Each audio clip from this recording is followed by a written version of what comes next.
E aí, galera, bem-vindo ao Neuroexame de AZ, mais uma aula hoje onde nós vamos conversar sobre os membros inferiores e vamos olhar agora para a sensibilidade dos membros inferiores. A gente já falou de força, de reflexo, de sensibilidade do membro superior, coordenação, agora nós estamos olhando para as perninhas, tanto coxas, pernas, pés, e a gente precisa entender mais ou menos como isso funciona, certo? E como que nós vamos testar essa sensibilidade, o que que nós vamos pensar quando a gente estiver fazendo isso.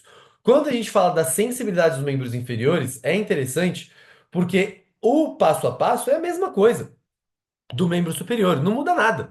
Não vou ficar enganando vocês aqui com, ai, é uma coisa completamente diferente. Não, é a mesma coisa, pessoal.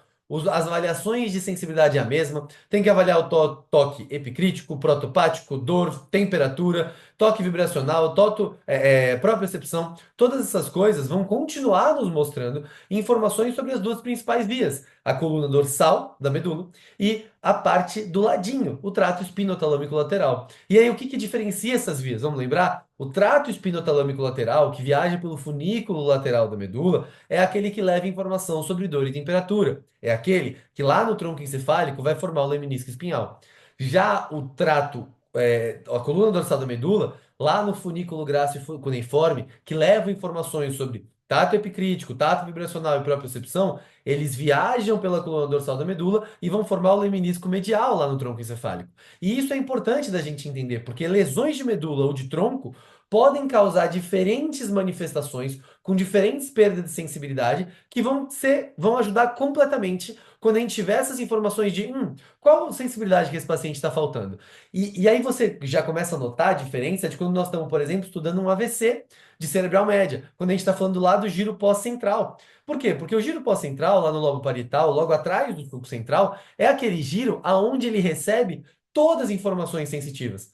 A informação sensitiva, qual? Chega lá, todas? A cápsula interna, idem. Por isso, quando a gente fala de AVC, de cerebral média, de cerebral anterior, a gente não fica tanto nessa minúcia, nessa diferenciação de propriocepção. Ah, é lemnisco espinhal, lemnisco medial, porque vai acometer tudo. Tudo de mediado, de um lado do corpo, de um hemicorpo. Aqui não, aqui é diferente. Aqui a gente pode ter acometimento de um único lado, a gente pode ter acometimento dos dois lados, uma parahipoestesia, dali para baixo a gente não sente direito. Isso nos ajuda a diferenciar síndromes desmielizantes, doenças neuroinfecciosas, mielites, neuropatias, tem diversas doenças que vão nos ajudar, que esse diagnóstico, esses achados do exame neurológico, vai nos guiar para um diagnóstico correto. Por isso que é tão importante a gente saber fazer isso. E lembra que comparar bilateralmente é crucial. A gente vai continuar testando dermátomo a dermátomo, certo? A gente vai continuar testando bilateralmente ladinho da direita, ladinho da esquerda, da mesma forma que a gente testou nos membros superiores, só que agora nós estamos olhando para a parte de baixo. Então, na parte de baixo, a gente está estudando o plexo lombosacro, certo? Então é L alguma coisa, S alguma coisa. São as regiões, as raízes que vão ser responsáveis pela sensibilidade dessa parte. Qual parte? Depende. L1 é bem mais alto. Tudo que é L tá mais na frente, tudo que é S tá mais atrás. Aqui nos dermátomos a gente vai lembrar assim. Aí que você falou que L2, L4, coisa da frente, L5, S1, coisa de trás. Vai valer aqui também. Eu vou te mostrar. Mas aqui tem uma pegada mais coisas lombares. L1 a L4 é na frente, é na parte da frente, em especial da coxa. Então, primeiro nós vamos olhar para a coxa. Quando a gente pensa na coxa, a gente tem que lembrar a parte de cima, né, da pubis aqui da pelve, a parte de cima, logo a raiz da nossa coxa, a entradinha da virilha, aqui quem vai fazer é L1, ou seja, bem alto. Já o começo da coxa, de fato, a face anterior da coxa, quem faz é L2, L3 e L4. A grande nuance é que L4 vai continuar descendo, L3 vai um pouquinho para a parte medial da perna, e L4 vai descer pegando o joelho na parte da frente e ainda vai fazer a inervação da parte medial da perna e do pé. Então, L4 ele pega essa lasca daqui da frente, certo? E L3 já roda muito mais para o lado, muito menos. Então a gente tem L2, L3, L4, o quadríceps, né, a parte da frente da coxa. E aí quando a gente pensa na perna, L4 faz a parte da frente também. L5 já é mais diferente. A gente já lembra do nervo esquiático, ele passando pela porção posterior da coxa. Só que olha que interessante, ele passa pela porção posterior da coxa bem lateral, bem de casquinha da coxa. E aí ele vai começar a rodar de verdade lá na perna. quando a gente está pensando na face anterior da perna. Então, olha que interessante. L5, ele sai da porção posterior da coxa, na parte alta da nádega, e ele roda a nádega, vai para o lado da coxa, um pouco por trás do lado, e ele vai rodar para frente da perna. Então, a parte da frente da perna, quem inerva é L4, L5. Já a casca do lado da perna, pegando a face lateral do pé, é S1. Agora, olha que interessante. S1 não só pega só o pé, mas também pega a grande parte da porção posterior da coxa. Então, coisas de trás, L5, S1. L5, a casquinha, S1 bem no meio da coxa, fazendo toda a porção posterior da perna também, e inclusive a porção lateral da perna e do pé. S2 é majoritariamente a questão genitália da parte da frente e a parte de trás da coxa também, né? A porção posterior da coxa, da perna S2 também faz, só que é menos quando comparado a S1. Beleza. S3, S4 e S5 é bem na região perianal. Por isso que essa região, né, bem do alvo, o alvo aqui de trás é exatamente essas raízes de S3, S4 e S5.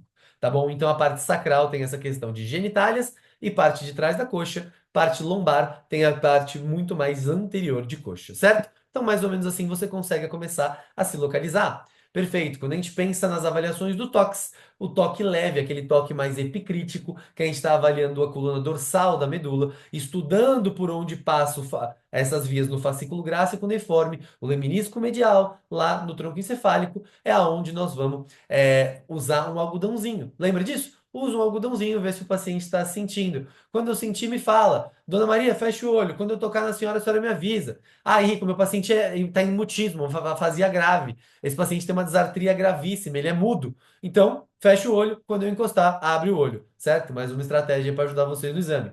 Show! Então, a gente vai fazer a avaliação. L1 do lado, L1 do outro. L2 de um lado, L2 do outro. L3 do lado, L3 do outro.